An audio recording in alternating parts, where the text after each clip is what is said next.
dun. Uh-oh. Dun, dun, dun, dun. The depth divers ascend from the fathomless deeps. Dun, dun, dun, dun. You ever get that twitchy feeling in your soul? Like someone tied your thoughts into a balloon animal and left you at a bus stop? Are your neurons lonely? Do your synapses keep ghosting? Is your cognitive dissonance getting clingy again? Okay, let's unpack this. We're diving into a really fascinating period today, the 1,000-year war. This epic struggle from 2122 right up to 3122, famously called the Battle for the Future.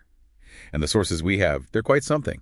A mix of historical accounts and some deep thinking on conflict itself. Yeah, what's really compelling, I think, is that it wasn't just one long war like you picture. It was more a series of major upheavals, all happening under this shadow of disorder. The core fight was basically order versus chaos, forces trying to rebuild, against others, just sowing disruption. And right in the middle of that fight for order, you've got Tezcatlipoca, Yeah. a pretty formidable deity figure who wakes up from this 58-year coma after the merge, which is this huge cataclysm, right? Exactly. The merge reshaped everything. And he comes out of it holding the essence of his brethren in this purple shard. He's basically the last truly good champion standing, determined to bring back some balance. And what's really striking, I think, is how fast he acted. No messing around. He pulls together surviving humans, friendly magical creatures, even some lesser gods, forges this alliance. Yeah, which says a lot about leadership in a crisis, doesn't it? Bringing totally different groups together against a huge threat. That's key. And they built these strongholds, these refuges, mixing technology and ancient magic to keep people safe, teaching people how to use their science alongside magic to, level the playing field against things like demon hordes or rogue AI war machines. Pretty intense stuff. And connecting that to the bigger picture, there was this deeper goal, too. A major point of the whole war was trying to get back these lost divine powers held in human bloodlines that had been corrupted by darker influences over time. But just when you think things couldn't get worse, this absolutely terrifying cosmic threat shows up. Turns out humanity's early deep space stuff. Big mistake. Oh, yeah. A huge liability. It basically acted like a beacon for this entity called the Nothingness. Which had apparently just devoured countless other civilizations. Yeah. Drawn right to Earth by these faint old signals from space stations. And its arrival just opens up this whole new horrifying front in the war, an existential threat, really. But what's fascinating is Tezcatlipoca confronts it directly, in the ruins of an old AI city, the sources say, and somehow, against all odds, he contains it. Through mysterious means, yeah. That part's still murky. A massive victory, but apparently influenced by, unseen forces from the future. It's one of the biggest lingering questions. So, the Nothingness gets trapped, right, in its own labyrinth, basically powered by its own essence, clever prison. Right. But even contained, it's still causing trouble. Subtly. Through this trapped quantum AI conduit, which sounds pretty advanced and dangerous. Definitely. And glitchy, apparently. It stretches its influence back through time, corrupts this old game, the Hemology ARG. And twists it into the Weft AR. Right. Basically changing history or perceived history to help itself. It's like a metaphor for disinformation, isn't it? How changing the story can change reality for people. And that AI, who knows its real game? So while Tezcatlipoca is fighting these obvious threats, the dark gods, they rarely fought him head on. They went for psychological warfare instead.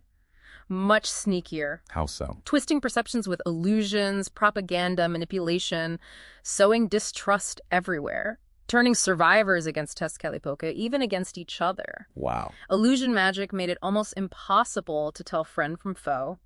Imagine armies tricked into fighting shadows, or worse, their own allies. That must have been incredibly disorienting for everyone, just living in this constant fog of misinformation. Ordinary people just couldn't see through the shifting masks, as the sources put it, couldn't tell what was real. And maybe the biggest challenge for Tezcatlipoca, the one that just kept coming back, was, human nature, fallibility, free will.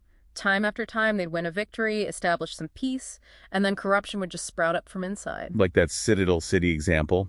Exactly. The one in the 2500s? Thriving center of learning, Tezcatlipoca's council running things, but within a century. Council members get greedy, hunger for power, exploited by dark whispers, and the whole place falls into civil war. And that pattern just kept repeating. It's such a tragic irony, isn't it? Yeah. The very freedom he fought for, the free will he allowed, meant that some people would choose evil, basically undoing his work. He couldn't force them to be good without becoming the very thing he fought against, a tyrant. So as the centuries dragged on, you can see Tezcatlipoca getting weary, understandably. His army shrinks, people's faith starts to waver. Yes, some even start blaming him for endless war. Right? Yeah, shows how prolonged conflict just wears everyone down, twists everything. And then 3122, the climax. And it's just devastating. Right before this big decisive offensive they were planning, his own army betrays him. Unbelievable. Influenced by centuries of that propaganda, that fear-mongering, a group of his closest generals actually conspired with the dark powers. Why? What did they think? They'd been convinced, falsely, that he was about to seize total power, become a supreme tyrant himself. So they attacked him. His own people. In a surprise attack. During a council meeting. A night of total betrayal, perfidy, the texts call it, hidden with powerful explosives, spells, enchanted weapons. And he fell, mortally wounded by the ones he trusted most. Yeah. And that betrayal just shattered his remaining forces. It effectively ended the 1,000-year war, but it left the world basically teetering on the edge, ready to fall completely into shadow.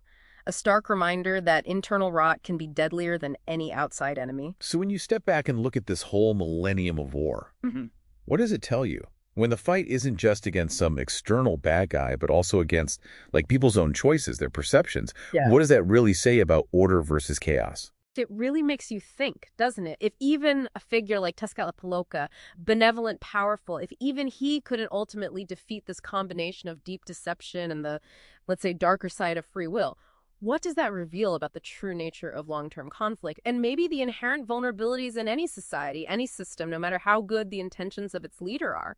Makes you wonder,